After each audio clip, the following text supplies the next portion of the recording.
Well, good evening, everyone. My name is Betsy Brick. I'm the Development Director of Early Music Seattle, and I'm delighted to welcome you all to Early Music Seattle's first virtual town hall.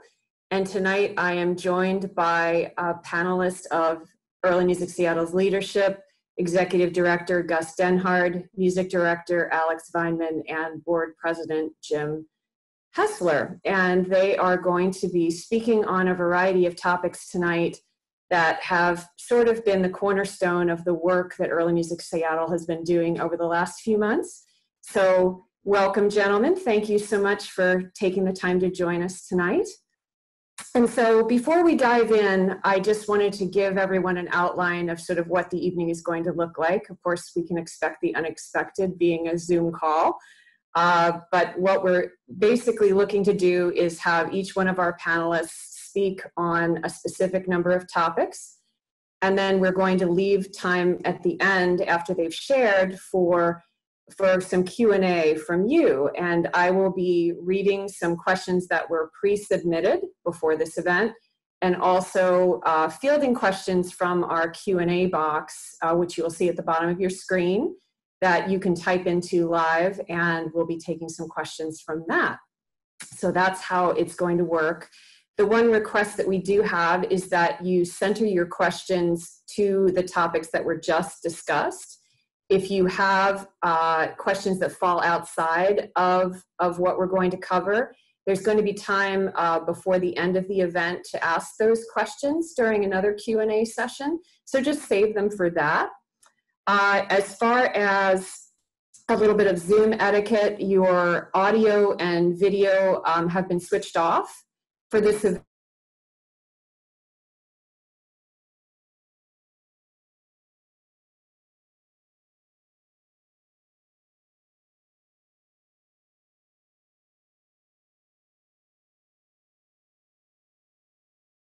Be typed into that Q&A box. And if you have any technical difficulties during our event, please let Sarah or Amy know through our chat box, and they will do everything they can to help you with any technical difficulties you might be having. So I think that covers everything I have to there. And so now what I would love to do is turn things over to Gus Denhard, who is our executive director and has been for the last 2 decades. He is an accomplished lute and Baroque guitar player and performs regularly with Trio Guadalavine and Eurasia Consort. So Gus, please take it away.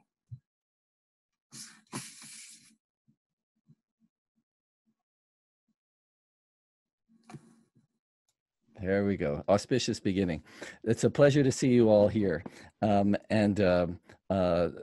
names I think I recognized from the seminar that the opera did earlier today. So it's wonderful that people are attending both of these on one day. Just a little bit of history first, starting at that time that we're also now aware of.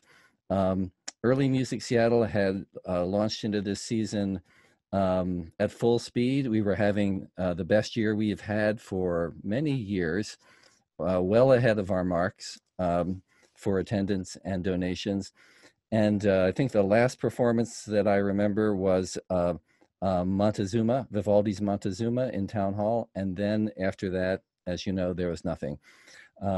We canceled our first concert in March. And we held out hope that other concerts we would still be able to do. But as that became apparent, in April, I think we all reached a low point, not just you and our staff and audience, but the world was at this very desolate place. We had a concert that was scheduled that Alex was planning to direct in May called For All Our Sisters. And this is a program that explored the stories of women throughout history, stories that had been mistold or suppressed in many occasions. And we had a new commission that was completed by Aaron Grad for a cantata for that work. Well, canceled with a heavy heart, the musicians didn't really want to take no for an answer. So in a Zoom call that we had in April, you remember the low period that was, we decided that we could try to do a project online. We pulled in other artists from the region, including dancer Milvia Pacheco. We had a poem written by Claudia Castro Luna, our Washington's poet laureate. And with cell phones, and also remember, in this time of the pandemic, not everybody had high-tech equipment at home yet. We were just in this. So you can go back and view the projects that we pushed out on a weekly basis. Janet C., the flutist, from her home in her garden shed with her Baroque flute. Other people communicating over the airwaves to put together videos that were pastiche together. Now we've come to a time where we're depending on technology, but it's a little bit of a time capsule for us. And if you go back, you can see our first response. It's on the website for all our sisters. Also, about this time and the month following, you really came through for us. And I'm talking to our donors and subscribers who donated their tickets to performances that you couldn't attend. You donated in most cases what you normally donated, and many of you donated much more than you've donated before. For that reason, and because of government agency support, local support, the payroll protection program, we have the resources to go on longer and to approach this scary time with some confidence. So thank you for that. So also around this time, we decided there was a lot to write about. We weren't quite ready to launch into online music. And so, but much is going on in the world, and much of it had to do with the stories of the music that we love.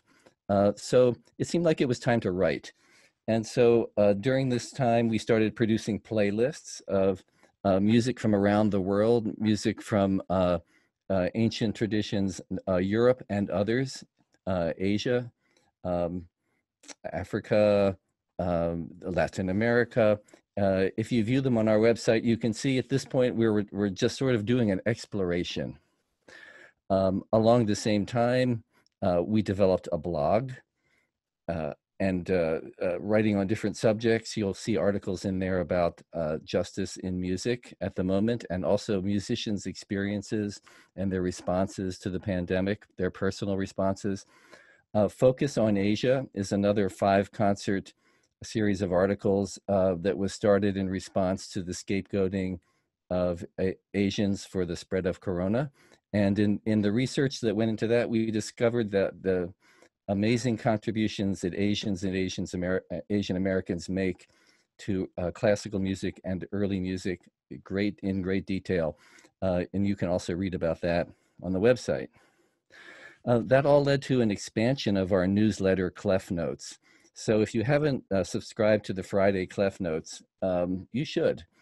It's actually quite lengthy and often much to chew on. A lot of fun too. Like there's an instrument of the month, instrument of the week, where we describe an instrument that not many people know about.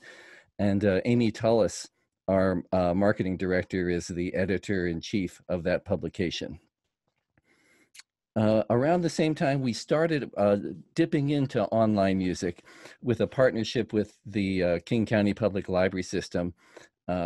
Local artists, 2 couples who living together made up musical pairs, produced a couple of short videos, half-an-hour concerts with conversation in a Zoom setting at the beginning and the end, answering questions. And we discovered that while there was much we had to learn about this new world of presenting music and conversation can build community. And we discovered at the first concert that we presented with a recorder player and her husband harpsichordist that all of her students signed on. They brought their friends, people who would not have traveled to the town where they were living, attended and had community. So these are things that that we're now learning how important they are. So as we go into this year, we have a few things planned right away. We're still developing online programming for later, and Alex will go into that shortly. Coming right up, though, on September 13th is Rachel Barton Pine, who will do a solo violin concert. And that is going to be free to our subscribers. And others can pay $20 to attend per household. And there will be an interview with Betsy Brick, who's here tonight with us, with Rachel Barton Pine on August 26th. And you can read about that in this Friday's e-news. It will be really back and forth questions, and you'll be able to submit questions as well. So I think I'll leave programming for a moment, and I just want to end with a few comments about other issues that are on our minds these days, specifically the new justice movement. And we heard a lot about, for those of you who attended the Seattle Opera conversation today, for artists of color who were involved in the world of opera, and a moderator, many questions came up, many concerns, lots of brainstorming, all of which applies to our art form as well. And really any performing arts art form is asking these same questions. We've been participating actively in a form of this movement for quite some time, since 2014, with annual artistic partnerships funded generously by the state of Washington, the Office of Arts and Culture, and many individuals. In these 7 years, we've done a lot of learning, listening. We've made a lot of mistakes, made a lot of friends, and developed a skill set that allowed artists of color to lead with their work. We've been recognized both locally and nationally for the work that we've done, but we cannot claim that we are ready or prepared for the challenge ahead of us that the killing of George Floyd has revealed, to understand and dismantle the structures around us that operate around and within us. So our response at this moment is to listen. We've commissioned articles by arts writers Monica Rojas Stewart and Leslie Kwan and others to come to help us understand what is invisible to us. And when we do understand, we'll take action. So thank you. I think that's my presentation, and I'm happy to take questions for a few minutes before passing it on to Alex Weimann.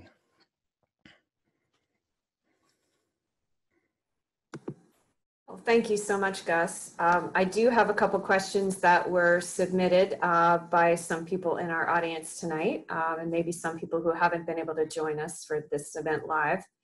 So Janice asks, will EMS be recording virtual performances? It would be nice to be able to buy a CD like we used to for Seattle Baroque Orchestra live concerts. Yeah, thank you for that question, Janice. And it is so interesting the way the recording world has gone. People would let you know that CD recording isn't worth anything anymore, except when you attend a concert and you have an opportunity to buy the music of an artist that you know or that you have just heard play, especially if it is a work that was on the program. And for our audience, recorded music has always been important. We sell a lot of CDs at concerts. To answer your question, Janice, the concerts will definitely be recorded in some format to be delivered later in an audio video format. Probably not recorded for pure audio, but we will look into that. Thank you, Gus. So Peggy asks, are you planning on offering patrons the opportunity to attend concerts online with the ability to watch them live or for up to a week after they are broadcast? Could you ask it one more time, please? Mm-hmm. Are you planning on offering patrons the opportunity to attend concerts online with the ability to watch them live or for up to a week after they are broadcast? I think the answer is we have not fully decided, and Alex can talk about this as well later, whether we will record the concerts for later broadcasts or whether we will attempt to do live stream in the moment performances. Our venue, Town Hall, is actually outfitted to do precisely that, to have the concerts live. There's a distinct advantage in the immediacy and energy of a live performance for the musicians. But we are considering all this. In any case, the concerts will be recorded, live stream or the pre-record, and they will be available following the event for some amount of time. Okay. And this question, I would say probably, Alex, you could weigh in on as well. And Jim, you're welcome to too, if you'd like to. Vicky sent in this question: once live concerts are safe again, do you see this as an opportunity for EMS to nurture local talent as opposed to hiring musicians from other states and countries? So Gus or Alex, would you like to respond to that?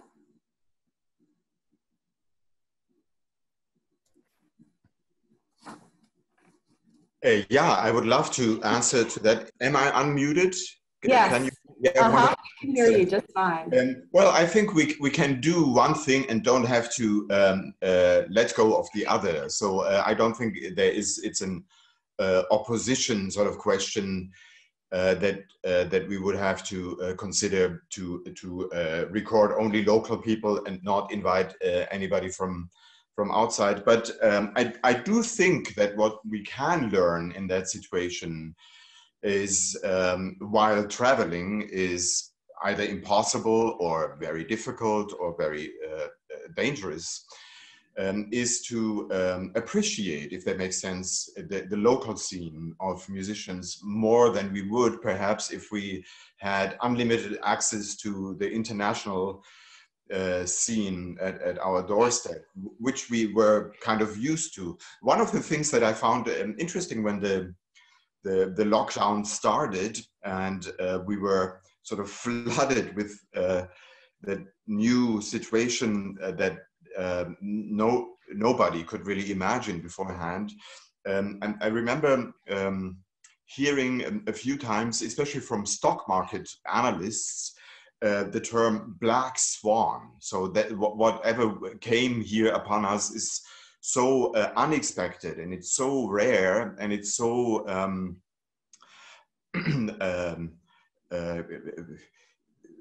out of the box that nobody could really be ready for that and expect that. And while all of that is true, I think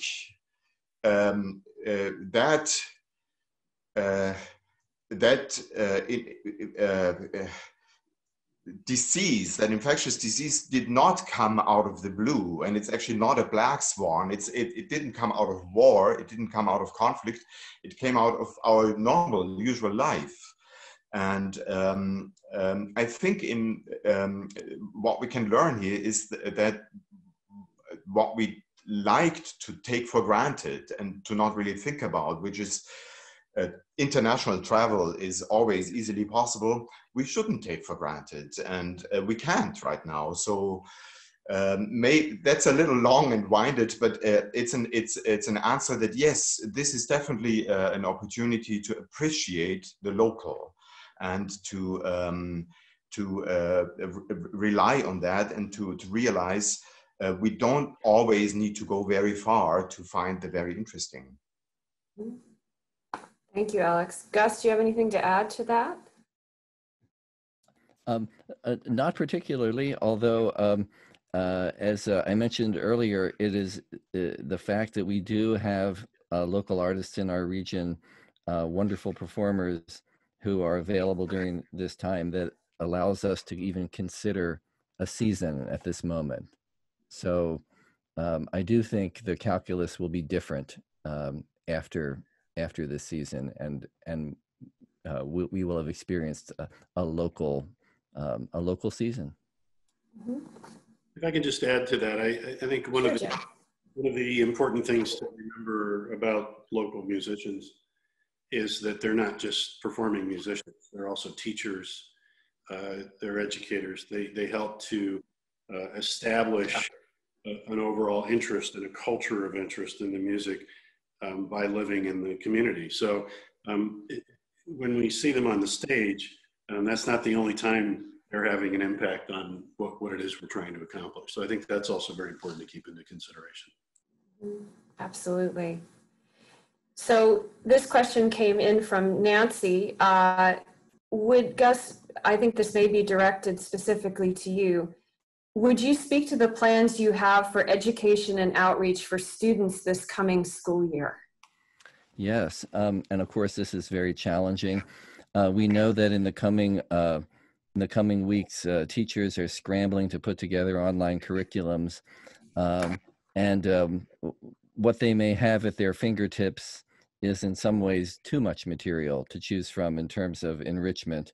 We know that they need to make up for lost time in all of what is considered the basics. So it may be challenging to reach students directly. We do have outreach activities planned through the library. These online performances that will be recorded are pitched more to a general audience. We hope as the year progresses and the students and teachers settle in that we'll be able to get to our contacts that we've already established over many years and offer online short experiences for kids. And of course, as soon as they're back in the schools, we'll be back in the schools with our ensembles. Our recorder club, we have a school where there, for some years now, Mio Aoki, recorder teacher, has run a lunchtime recorder club, very popular, sometimes done after school. We would love to be able to figure out how to do something like that online as well for parents, but we have to give the teachers time to settle in. Okay, thank you. So we did have a question that's come in from someone who's attending our event tonight. Michael asks, when might live concerts with masks required resume? So I will put that to whoever would like to answer that. Yeah, I mean, really the honest answer to that is we don't know. I mean, and we just don't know. The news cycle is interesting.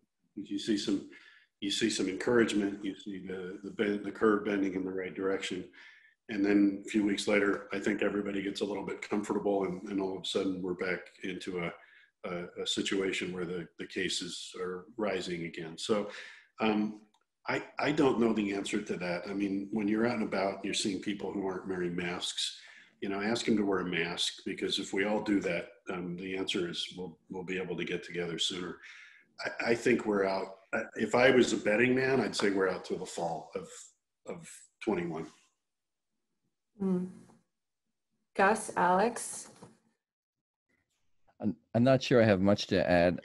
I'll just say that I think I was looking at the chart the other day about for the performing arts industry and getting to phase 4, and at phase 4, 50% of any venue capacity is allowed, and we're not at stage. I don't believe we're at stage 2 at the moment. So that means at stage 4, which is very far along in the solution of this problem, we have a situation that is barely economically feasible for us. So those are the big challenges. I think it's also important that even when we reach that stage 4, and even if we get to a situation where the concert halls can open up again, there's going to be a lot of residual fear from people who aren't going to want to go into a public space. Even after the all clear siren, goes off, they're going to be hunkered down. And so a lot of people are developing a lot of habits right now that are going to be difficult to change even after the situation has gotten better on the COVID front. So, I think we have to have reasonable expectations about how anxious people will be to go back to the concert hall even after the all clear is sounded. Okay. Alex, how are things in Vancouver in this way? well, in Vancouver or in British Columbia, they are different from Alberta already, and certainly very different from other provinces. So I can't really say it in any other words than Jim already did. We don't know, and there doesn't seem to be any ban or horizon how to get things back to normal that would be valid overall for even one country, let alone a continent. So it seems all in the open, and Jim sort of touched on that already. Even if it were permitted and safe to go back to concerts with people wearing masks, that is not necessarily a business model, if you want, that would work for us. So it's a really tricky situation, and all those new activities that come along, like producing or streaming, recording music or streaming music, may be something that we include in our repertoire, include in our activities, but won't ban after this is over. I think, I mean, Jim and Gus, you have your ideas about that, I'm sure, but I think we are all improvising really in that situation, and we'll find a repertoire in improvising that we can keep, and we can just build on in the future. Yeah, it's nobody really knows what even the next couple of months will bring, right? Right. Yeah. Okay. Well, moving on to our next group of topics, I'm going to pass the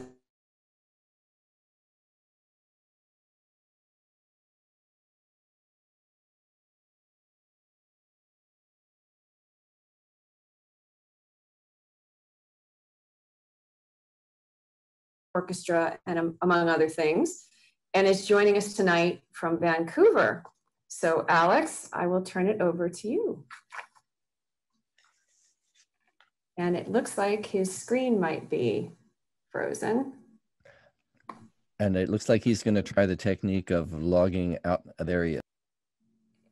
Alex. Just bear with us here a minute, folks. Alex, Alex, you're on mute. You're on mute.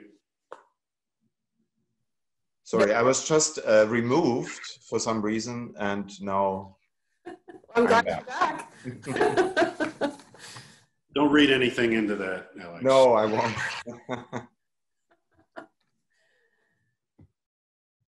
So Alex, I will turn it over to you, and we'd love to hear what you have to share with us tonight. Yeah, well, first of all, thanks for being here. As I mentioned, I think it's a wonderful opportunity to connect, even though the connecting is sort of a unilateral thing. It seems to be. I'm just looking at a camera and speaking, and I can't really see you and hear you, and that's not what we are used to. Even though audiences are usually silent, we still feel their response, and I can't quite now. I don't want to talk too much. I'm much more interested in your questions, but perhaps a couple of ideas or a couple of sentences on how we musicians felt when it hit us then in March and April. And we are not a special crowd. Basically, we are subject to all those measures that were taken, like you all are, and we all are. Mind you, not everybody lost their job, which happened to us more or less radically. There were a few organizations, and Early Music Seattle is one of them, who honored their loyalty really to the musicians by not just letting us drop into nothing, but offering at least a part of the fees that we lost when the concerts were cancelled. Not everybody did that, and I really want to make a point here how important that is, and how much it also relies on your support, which is always important to us, but in those times more important than ever. While it's hard to lose concerts that we had been practicing for, preparing for, looking forward to, and all of that, it has that aspect of also making our living, our livelihood much more difficult. But it also did something that I, even though I have been living that life for a long time, was not really ready for, which is not only by losing a show in October, let's say, I'm losing the salary that comes with it. I'm also losing a big momentum of what makes or helps us artists to schedule our life and to give a purpose to our days. So knowing that I'm going to play the Goldberg variations in 3 months is not only it feeds my children and me, it's also it gives meaning and a scope to life, like a 9-to-5 job would do, right? Just structure in your day. And it was not easy to come up with an alternative once that was taken away. I don't mean to sound whiny, and I don't feel like that at all, but I think that would have been hard for most of us to just function and go somewhere with having those goals to move towards taken away, at least for the moment and for the time being. And the other difficulty that we had to encounter is that most of the organizations we work with are used to presenting or producing shows, so they know how to do the marketing, the PR for shows, how to rent the hall, how to organize everything, how to make sure that when we go there and do that, the tip of the iceberg, that last bit of our work that the audience actually gets to witness. But those organizations are not necessarily so experienced with recording, in particular video recording. And the sister organization of Early Music Seattle that I work with a lot, Early Music Vancouver, also had no archives really to relate to, or a lot of experience in recording. We did a round of 12 programs in the last month or so that are going on air in the next couple of months. What we did there was I would call it a production rather than a live concert. Gus mentioned those two alternatives a little earlier, and it's indeed something that is worthwhile thinking about, what we want and where we want to go to, in which direction. A live show, a live streaming, is essentially a performance, a one-time performance of something something we are used to, which we prepare for, which we rehearse to, and then we do. And this is basically just captured and then streamed and perhaps kept online for a certain amount of time, and then it can either be taken away or wander behind a paywall, or there are many possibilities. The alternative to that is a production, rather a recording, if you want, of something that could feel rather like a concert, or it could really feel like a recording. And that's something that's way more complicated to do. For once, for the musicians, it's a different type of preparation and also different type of recording. And also, the more you go into production, the more you depend on the quality and the funds, in other words, that are put into both the audio recording and the video recording. So to do a live streaming of a show, I think most listeners or watchers would allow for a wider range of audio equipment, really, or lighting equipment and all of that. A production of a show that you want to see again and again, perhaps for months or years, is a more complicated thing, and certainly, and that much I know already, way more complicated than putting on a show for a live audience. So this is all, it's a steep learning curve that we all have to go through.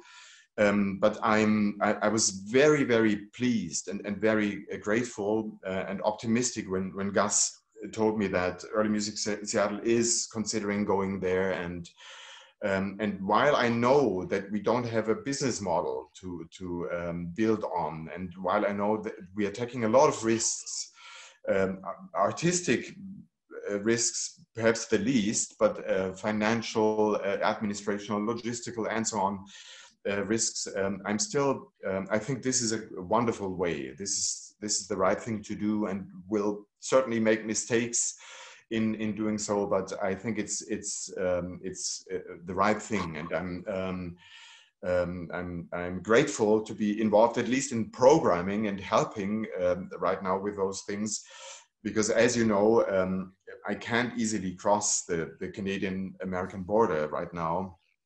I think right now I can't at all, actually.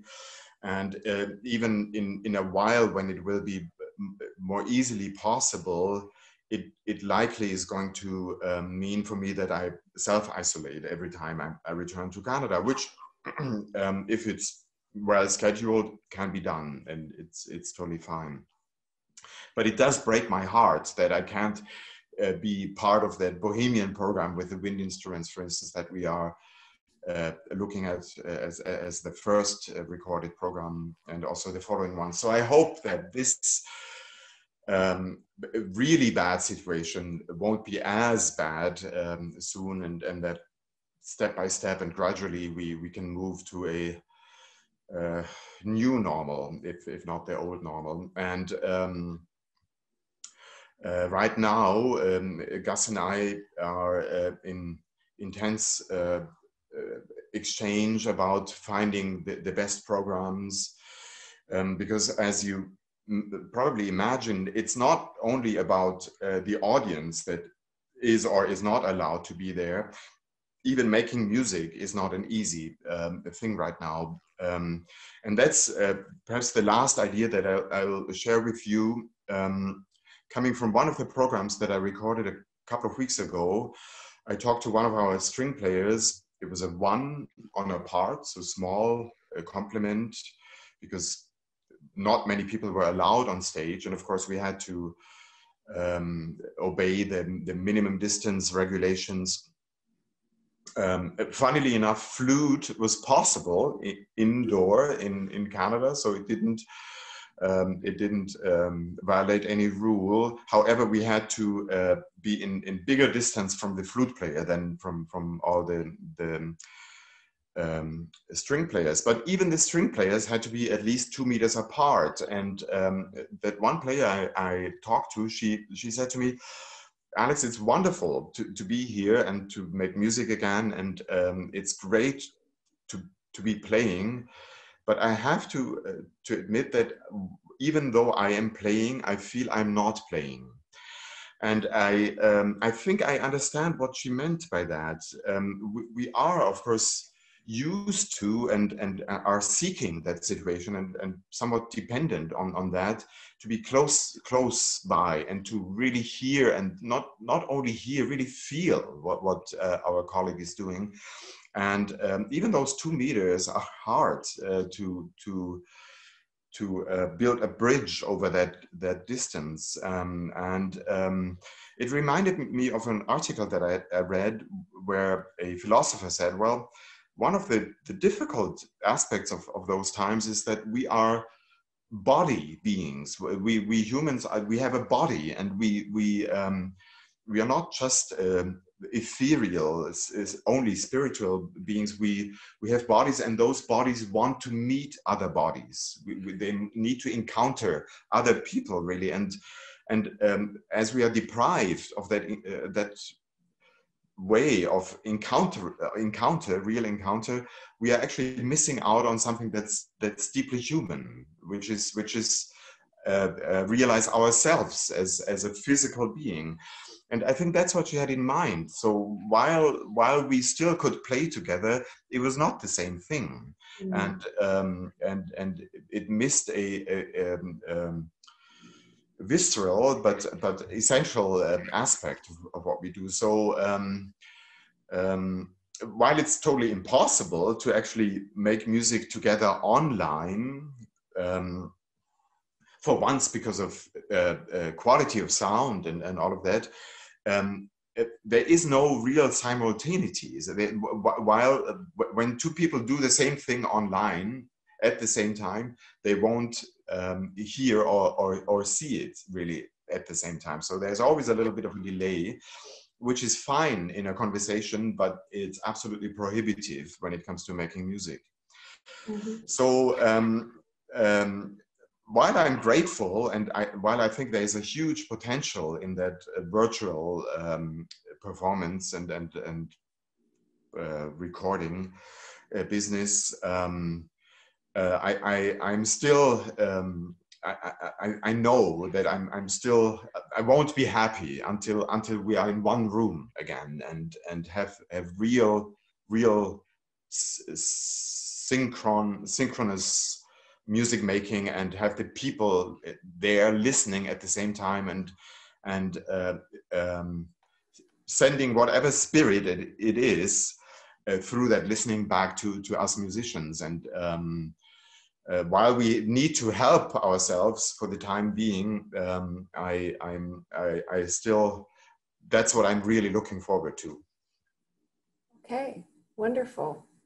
Let's see if we have a question that's come in. Let's see.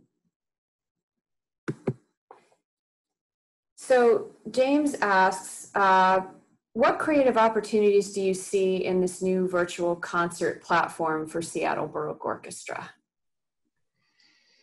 Well, it's mainly really finding a different forum to share music with our audience. So what I call improvising or experiments, you could also call it.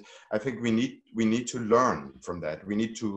That's what we can do right now. So we need to do that and learn as much as we can for the time afterwards. And then Amy asks, what do you find are the most challenging aspects of performing music virtually? You've spoken a little bit to it, but is there anything that you can add?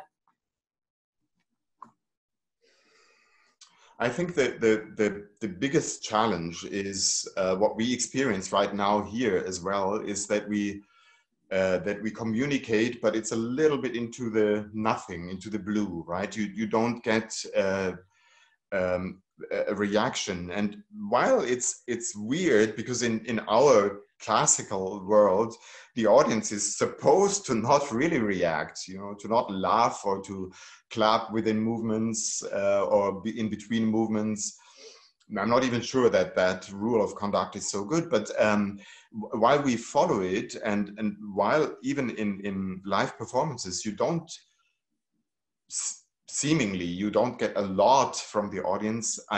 In those times, I realized it's a lot. It's so much, and it's really difficult to keep doing what we do without that immediate response. I mean, again, I don't want to complain. I guess being a comedian and doing what you do right now must be much harder. through. So, so Vicki submitted another question, and she writes, I realize it is way too early to predict when and where EMS will be able to resume holding in-person concerts. But how do you envision starting up again with live concerts? Smaller, more intimate venues, programming without wind instruments or vocalists? So maybe Gus, you could also weigh in on this if you'd like to. I think we're probably just going to learn so much in the coming months. And it's also likely that some other locality in the US will reach this this opportunity to be able to do public events before we will. So I'm hoping to learn from what we see. Also in Seattle, we have some leading organizations with the resources to be able to be kind of right on top of this, the challenges of this moment. And we're in close contact with them and how they behave. Also, it is, though, interesting to remember that music is first and foremost a community activity, and much of the music we do, and then other ancient traditions from many cultures are really for the participants. They're for the participants and a small group around them. There's an interesting project going on in Montreal right now that Ensemble Caprice is doing. They have a city grant to do neighborhood concerts where they come and perform on your doorstep for about 5 minutes, and then they pack up and go to another doorstep. The idea is that a crowd does not form anywhere. And so that's the spirit of music performance. The musicians are engaged and they're being employed, and they're spreading the joy and the human warmth to people as individuals. It's not a model that we've adopted because we exist, unfortunately, in a commercial reality. But I think anything that can approach the spirit of communication that Alex is talking about that's been taken from us, that's where we'll start. Alex, is there anything you'd like to add to that? Not really. Maybe the one thing is how programming will be affected for the time being. Obviously, every day you can read something new about that virus and about the way it's contracted. But I think it's fairly safe to assume that singing is the most critical. So we'll probably see that coming back as the last element. Wind instruments, I believe, are, at least in Washington State, not allowed inside. So I think this we'll see, but yeah, I think we have to be ready that for a long time, programs, complements, group sizes, you name it, all will be different. Absolutely. Thank you for that. So now I would like to turn it over to our final panelist of the evening, Jim Hessler, who is the board president of Early Music Seattle. Jim has been in this role since 2019 and is the founder of Path Forward Leadership, a company that helps individuals and organizations develop progressive leadership skills. Jim also studied music at Whitaker College and plays the piano. Thank you for being here, Jim, and I will turn it over to you. Yeah, I want to be fairly brief. I think we were talking before the town hall began tonight that one of my rules about business, one of the things I teach my business people is that in the absence of the truth, people will make it up. And so I think I want to be very transparent with our community about where we are and maybe allay some fears that you might have. EMS isn't going anywhere. We've been around for a long time. We have every intention of being around for a long time. And while we're not an immediate financial crisis, we will need some people to step up. And some people have already done that. And it's unbelievably gracious and wonderful that we've done that. I'm more concerned about the 21-22 calendar year, the fiscal year for us, than I am about the current year. And I think that, you know, we need a war chest going into 21-22. We need some reserves. And so, you know, we're going to be asking for money, of course, that's what boards do. And we're going to look forward to people stepping forward and voting for EMS to still be here for their children and their grandchildren, which is, I think, you know, something we'd all be proud of. One of the things that's interesting about a situation like this is that there's so much to learn. And I think what I'm struck with is how many of the things we're learning were things that we needed to learn anyway. You know, I'm trying to, at the board discussions, I think you might be surprised how little time we actually spend talking about COVID and how much we actually talk about other issues, long-term issues, growth issues, program, artistic direction, things like that. So that, you know, there is a short-term need. I feel very good about our staff and how Gus and his team have risen to that challenge. But when you talk about being more technologically enabled, when you talk about being able to produce concerts, when you talk about being able to do online concerts, I would argue these are things that we needed to learn to do anyway. So this is accelerating that process in a good way. And we will come out of this with more capability and more creativity and more innovation than we had before. So, you know, just like any other business crisis, you see some really amazing stuff come out of it in terms of the ingenuity of people and their adaptations to the circumstances. So, you know, we're trying to keep our eyes on the horizon here. We are talking about long-term issues. We're not just trying to survive the current circumstance. And I wanted everybody to know that. I want to just put a little nerdy musical comment in here. Many of you, or most of you, know the great German metalcore composer Heinrich Schütz. Heinrich Schütz wrote a great deal of music for very limited sizes of groups. And one of the reasons he did that is because he wrote a lot of his music during the time of war. There was a very long, extended time of war in Germany during Schütz's lifetime. And you can actually look at the resources he was able to use, and you can really almost kind of date the war, but based on, he used larger resources, then he had to use some very limited resources, and then he got back to being able to use larger resources after the war years.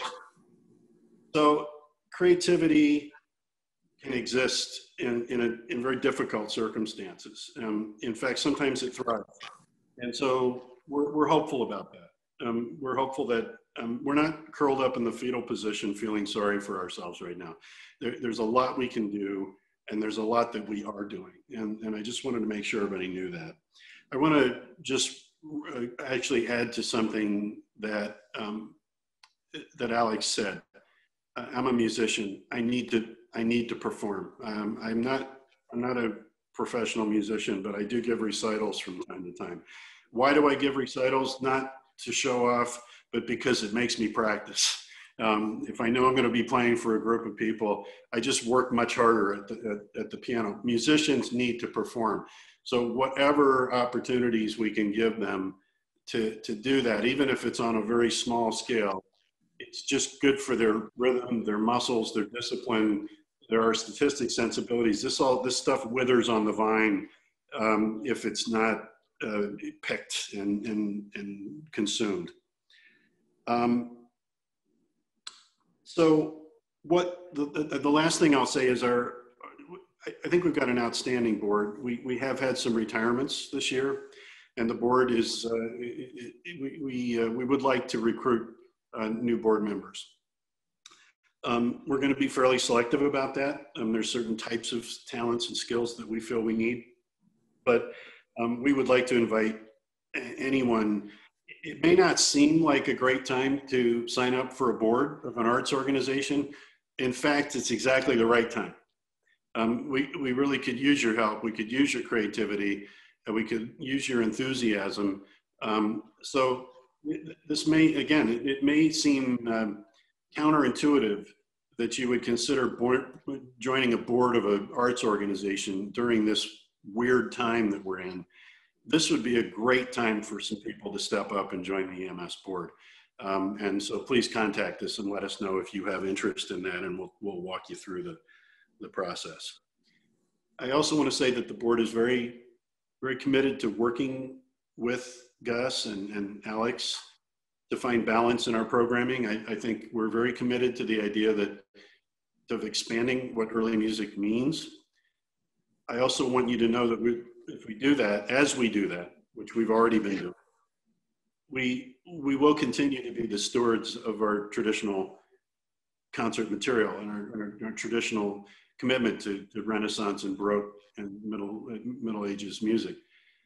So as we branch out into other things that qualify beautifully and wonderfully as early music from other traditions, other than, you know, Germany, France, and Italy, and England, we don't want to lose, you know, that core, that soul that we have, that stewardship that we feel as the keepers of that flame, of that particular flame. So it is very much of our intention to broaden what early music means. It is not our intention to lose our soul in the process. And I thought it was important to say that as well. So that's all I've got. We're here, we're fighting. We're not in a defensive posture. We're in a strategic, forward-looking posture. We will come out of this a stronger organization. Again, presupposing that we will have the financial support that we need to do so. That's it, Betsy. Thank you, Jim. I'm going to see, I think we have a question that came in through our chat box or through our Q&A box. So this comes from John. Seattle Chamber Music Society just concluded its virtual summer festival. Do you see any lessons, ideas from that event, or are you aware of how that went from the SCMS perspective? And I would say that anyone in our panel who would like to field that one as well. All I'd like to say is we're constantly learning from the other arts organizations. So yes, there are channels, there are networks through which we can get some information about the real results of some of these things. So Gus, you're much more qualified to talk about that than I am. I was lucky to get a little bit of inside news, and then there was a report that was made public by the Seattle Chamber Music Society, and I could probably pull it up, but if my memory serves, the numbers were very big for them. More people attended individual concerts than would have been able to fit into the concert halls. And then in days that followed, while the concert remained available, many thousands of people found the performances. So they feel really good about the outcome of this festival, and that bodes well. So I'll be talking more to anyone else in Seattle and nationally who has put on a successful online series, and we hope to build ours with some of the same expectations. But you know, actually, I should also tell you that is why the survey is so important for you to take after this performance. And Betsy, I know you were going to say this, but there's a question on there: how likely would you be? Would it be that you would intend to come to a live performance or an online performance? Please let us know. Yeah. So here's something for all of our panelists. When we eventually get on the other side of the pandemic, what do you think you will remember most as you look back on this surreal time in early music Seattle history? So anyone who would like to respond to that? I'll remember how much I miss our concerts. I mean, that's what I'll remember. I think, like a lot of people, there's a lot of things that I don't take for granted right now that I might have prior to COVID.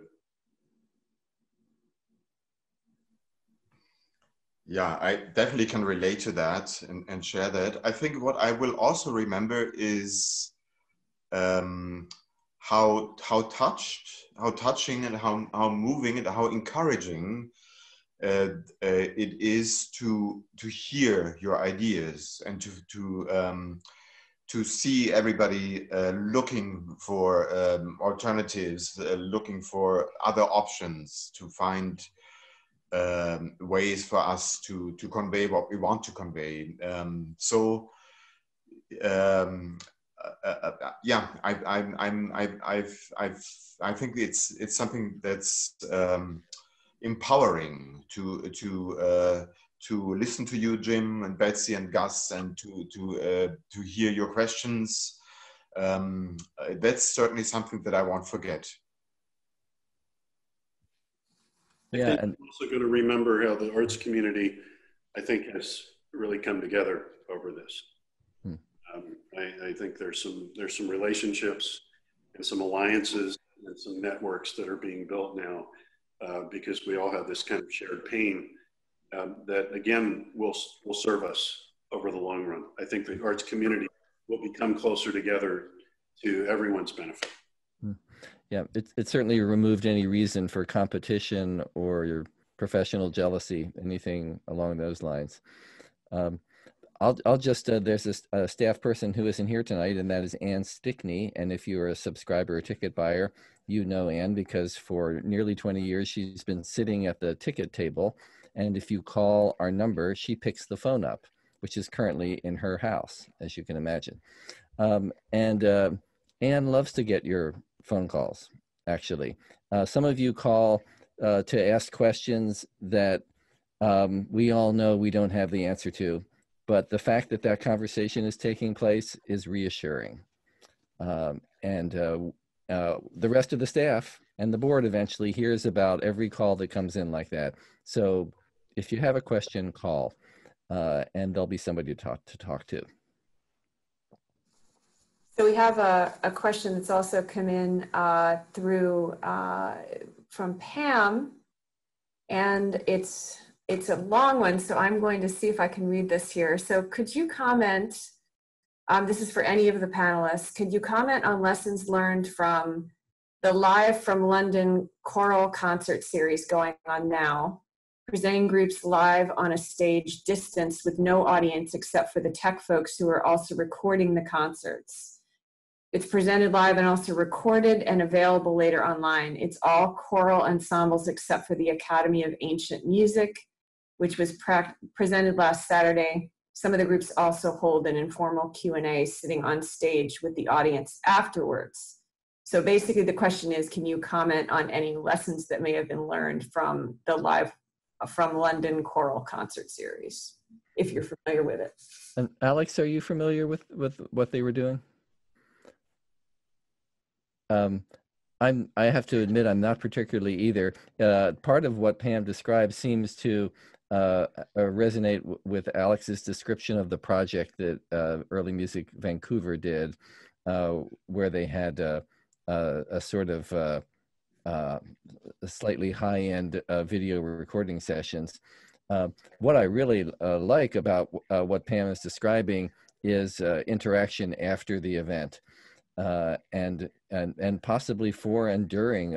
One of the things that I noticed about the online recorder concert that we did was, I think in some ways the most interesting part of it was that the artists introduced the concert, then they played what they had recorded, and then afterwards they were kept on the Zoom for a very long time with people checking in about details of the performance. A lot of recorder players came. Following up on other questions about the composer. And this is the community that we can generate through these formats. So I think for most of us, these online concert experiences are not going to be what we, why we do this, either from the audience point of view or the audience. but the interactive part that can be connected to it, I think it's going to be critical. And I think that's our challenge, to develop that aspect of it. My daughter, Ruth Milgard, is the artistic director of the San Diego Children's Choir. And we should all be praying that people can get back together and sing again soon, because she is 300 or 400 children, I think, in that program, and they need to sing. Again, it really all depends on our resolve in containing COVID. It really all comes down to that, folks. Until we do that, this misery is going to continue. Absolutely. So Tom asks, what are some of the other ways that EMS is pioneering efforts around social justice? You mentioned a few of them, Gus, but do you have anything else that you can add? I think so. And it was several weeks ago that Monica Rojas Stewart and I were invited by Early Music America to present a Zoom conversation, sort of like this one, for the members of Early Music America. That's the national organization for early music. And at that session, we walked through the 7 years of projects that Early Music Seattle has done with local artists of color. And we were very blunt about the missteps that we made, the things that we didn't understand, the moments when we put ourselves forward ahead of the artist, the moments when the power dynamic between a wealthy white organization and artists with few resources derailed or created a dishonest interaction. We sort of walked that out for everyone. The result of many missteps and then many kindnesses and friendships as a result, and relationships built on trust, enabled myself and members of my staff to learn more about some of these issues. So I think if anything that we've moved along in this conversation about justice in music is just simply through building friendships, getting to know people so they can count on you, counting on them, going back year after year to do more projects, is the way that this is approached. Eventually you have friendships, eventually you have networks, and I think that's the only process. It also creates an opening of the heart as this develops, and you see yourself in someone else's shoes, and that is part of the process. So I think in summary, that's just our experience at Early Music Seattle. As I mentioned before, the whole system that affects all of us as North Americans, we're not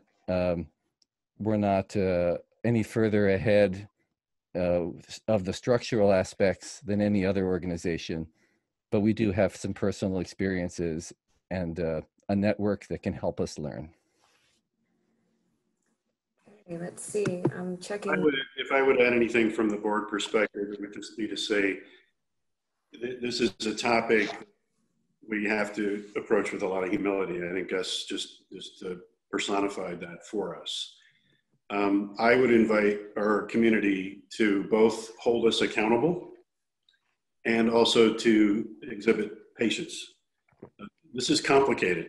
This is a lot of learning, a lot of things that we haven't dealt with before. We're not ignoring this. We talk about it all the time, and hold us accountable, but also understand that it's a process. I want to just shout out to Gus. Gus, long before the recent events, Gus has been leading EMS in this direction.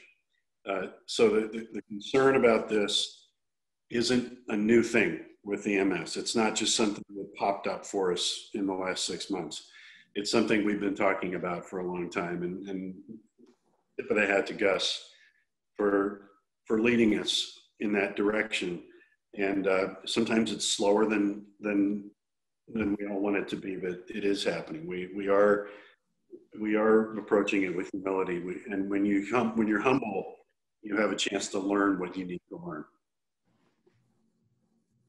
Absolutely. Let's see. So I have another question that's come in. And this is another question from Pam. Any thoughts to present yet the future of community colleglia like Sine Nomine? As Jim said, those of us amateur musicians also terribly miss not being able to rehearse and perform together. So if anyone would like to field that. Let me just mention one thing, and maybe Ann Lyman is here to do this. Ann talked to me shortly before the meeting about some of the things that her collegium, which is called Sine Nomine, is planning on doing. She's already been teaching them online, teaching them music, teaching them history, and she has plans for some socially distant activities. And Pam, you're welcome to dump all that into the chat for people to see. I can tell you one of our colleague organizations that is also a wonderful amateur choir, the Medieval Women's Choir, has been doing regular rehearsals online. The choir mostly learns by rote anyway, which is the way medieval music in many cases was taught. And so the director sings into Zoom, people sing back from their homes, and they're getting a connection, they're getting that social musical connection in this way. So I offer that as some activity that can be done. The director of our other community collegium, the new Baroque Orchestra, this is Caroline Nicholas, and she's thinking right now about opportunities that she can offer this ensemble. If you're not familiar with New Baroque Orchestra, this is an amateur community orchestra for Baroque music that you can play in if you are a violinist, especially a string player. You're very welcome to come tune your instrument lower to A415 and have a community experience for Baroque music. Okay. So we do have a question coming in. If you don't mind, Go ahead, Jim. You know, I think Alex and Gus would agree that a strong professional music community does not exist without a strong amateur music community. They absolutely are codependent. If you're not part of a amateur music group, they're very welcoming. There are quite a few of them around. I would say I've been educated on that in the last few years, how many opportunities there are for people to play and perform. And it just adds to the whole life of the artistic community for people to be performing as amateurs. I always remind people, the word amateur, the root word of amateur is love. And an amateur is someone who does music because they love it. And there's honor and there's pride and there's significance in amateur musicianship. Yeah, I couldn't agree more simply. First of all, the word amateur is used in many publications of music that we play all the time. Kenner und Liebhaber, you know, the connoisseur and the amateur. And I think for a lot of repertoire and for singing in general, the lines between amateur and professional are blurry anyways. I think this is true for every instrument. And thirdly, we all float on the same tide. So as Jim mentioned, it's the physical reality of an audience are people who love music. And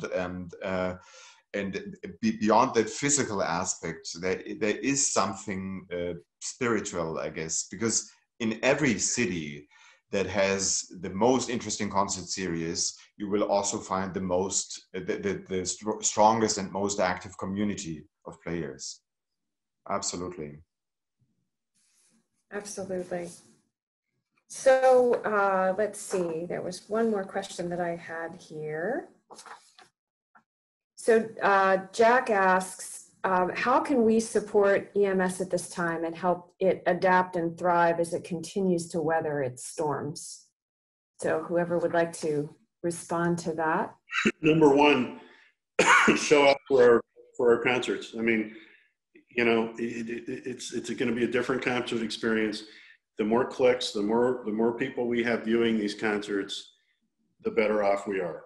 So please, as we put our concert series together, try to, even though it's not an ideal concert viewing experience, please join us. Second of all, I mentioned earlier, you know, we could really use an influx of several board members. So think about that, and keep your donations coming. I mean,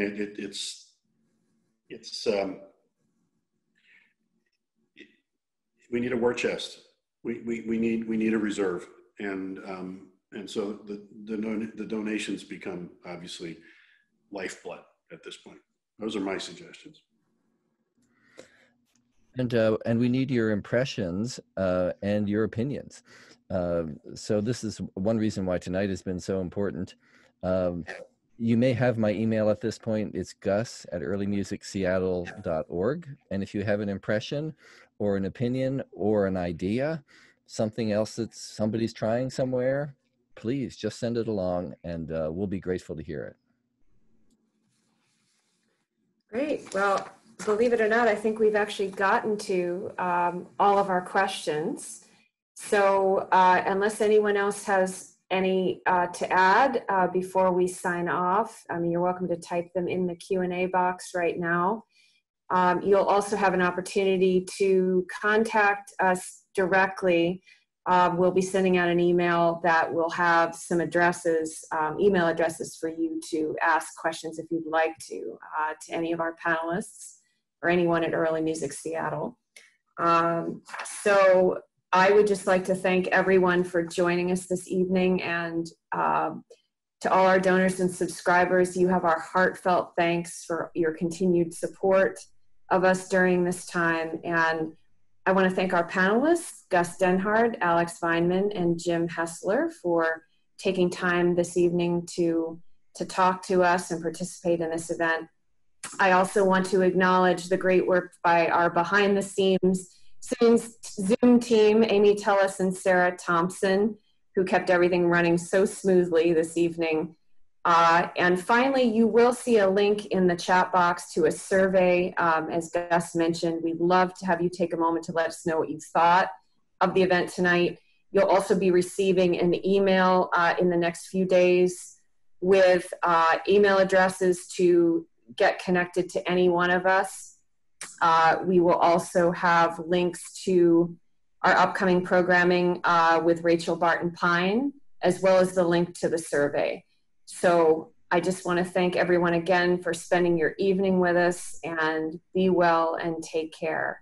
And thank you, Betsy, for hosting us. We really appreciate it. You're so welcome. It's my pleasure. Good night, everyone. Good night. Good night. Thank you all.